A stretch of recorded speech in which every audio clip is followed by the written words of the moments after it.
everybody. It's Linda Edelwich with William Ravis Real Estate in Glastonbury, Connecticut, and happy 2021. This is the first week of January, and I'm going to take a look at what's going on in the market right now. If you watched last week, you know that I brought everybody up to date on what was going on in the 2020 market.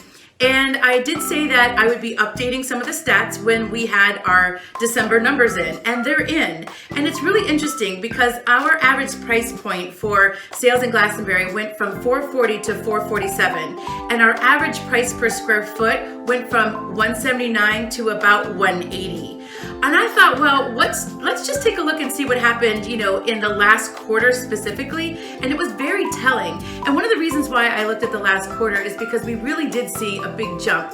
Historically speaking, that is our slowest time, if you will, as we get into the holidays. And I was busier than ever. And I know a lot of real estate agents that I work with were also super busy.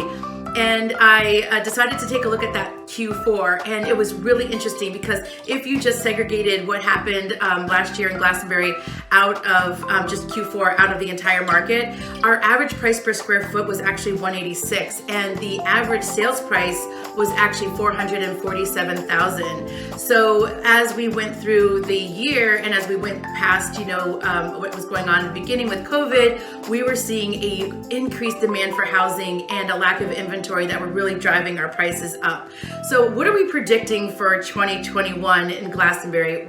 Well, that's interesting because you can look at it two ways. Are we going to continue seeing a lack of inventory driving prices up, or will we see a little bit of a tick going up with the interest rates helping to bring prices down a little bit? All indications are that we're going to continue seeing a lack of inventory in Glastonbury driving pricing up just a little bit more. And I think that everybody's really tempered with, not going super crazy. So I think that what's going to end up happening is buyers are still going to want to outbid if they're in a multiple offer situation, but not so crazy.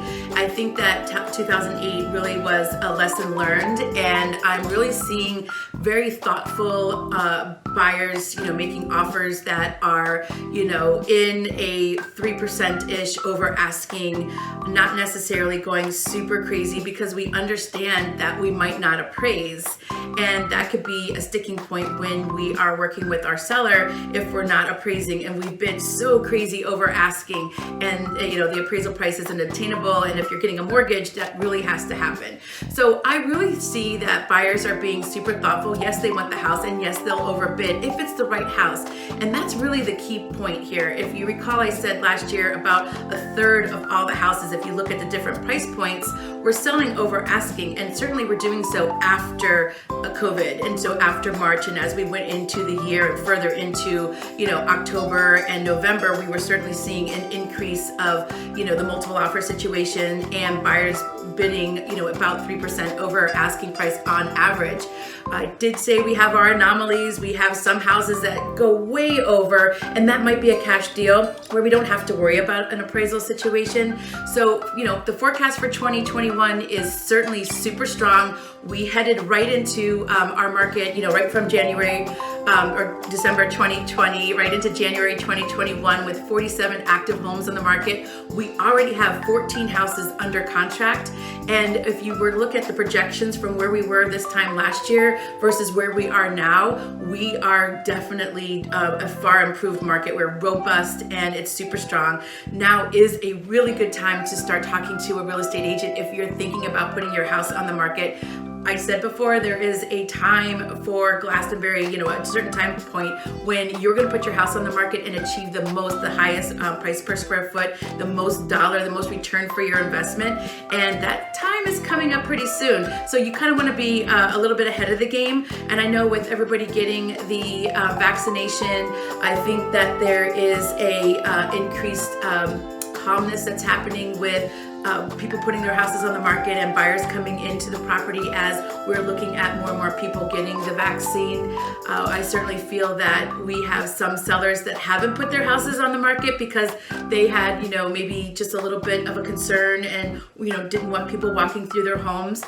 We are seeing that relax a lot, and we certainly are seeing buyers, just really in full force and effect wanting to get out there and get into those houses.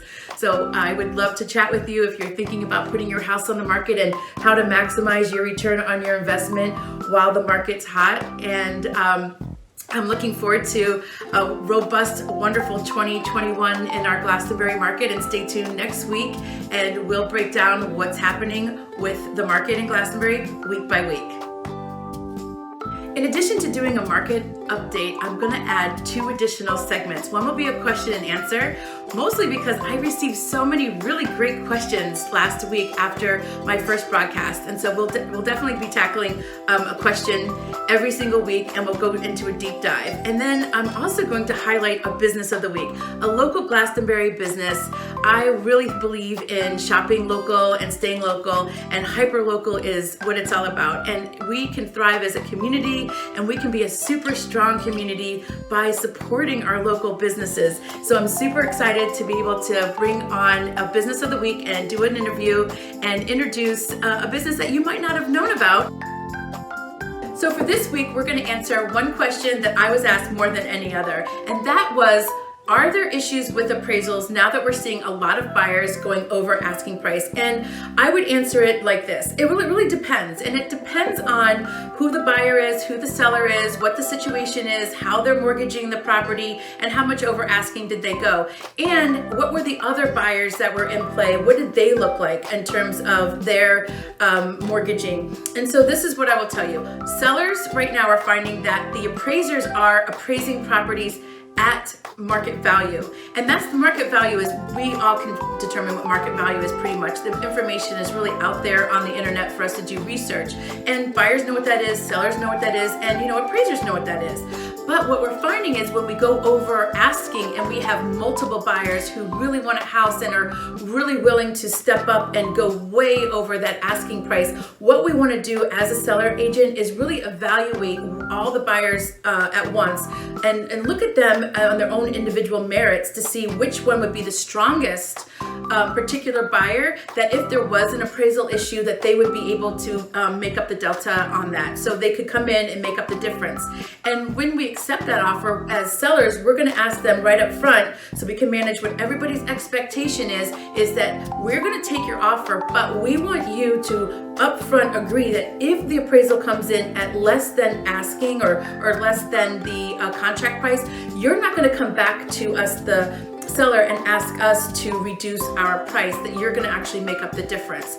And that's super important. And when you look at the offers that come in, if you have a buyer that's only putting 5% down versus a buyer that's putting 20% down, that buyer that's putting 5% down might be doing so because, well, let's just face it, it's really inexpensive to get a mortgage right now. So isn't it kind of smart money to put less down initially on the mortgage and maybe mortgage just a little bit more, because you're really able to keep more in the bank if you wanted to do some big project or something to the house. So as a seller agent, you just can't really just look at that and make a quick decision. You have to take a deep dive, and you have to call the buyer agents, and you have to kind of have the conversation, and you have to put that out there that, we are in a multiple offer, we want to work with you, but we really want you to make up the difference if the appraisal comes in at or below the value that we're under contract for.